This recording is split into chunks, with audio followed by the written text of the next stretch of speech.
দেশবাসীর উৎসাহ হচ্ছে যে দেশবাসী সবার প্রতি আমি কৃতজ্ঞ। আসলে তারা আমাদের প্রতি যে অসীম ভালোবাসা দেখিয়েছেন, এক দুজন মানুষ সব সমাজেই থাকে। আমি সবার প্রতি আসলে কৃতজ্ঞ।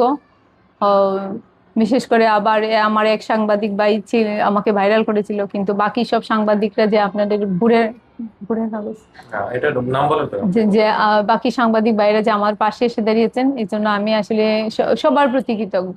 আমাদের আমাদের মন্ত্রী মহোদয়, প্রধানমন্ত্রী, সবার প্রতি আমি আসলে কৃতজ্ঞ। কর্মকর্তা কর্মচারী, শিক্ষক, সবার প্রতি, সব শ্রেণীর পেশাজীবী মানুষের প্রতি আপনাদেরকে ধন্যবাদ।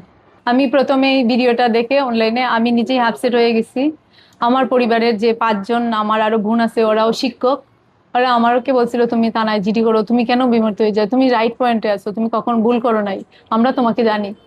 তো আমার পরিবারের আমার সকল বোন, ভাই বোন, প্লাস আমার স্বামী আমাকে যে পরিমাণ সাপোর্ট করছে, আমার বিশেষ করে আমার ছোট মেয়েটা সবসময় আমাকে বলে, মা তুমি রাইট, সবসময় তুমি রাইট, আমি তোমাকে অনুসরণ করি, আমি তোমার মতো হতে চাই। তো আমি আসলে ওই জায়গা থেকে, আমার পরিবারের থেকে আমি কোনো ধরনের কোনো হ্যাঁ পাইনি, অসহযোগিতা পাইনি। ওনারা আমার সবসময় সাপোর্ট করেছেন, এখনো সাপোর্ট করতেছেন।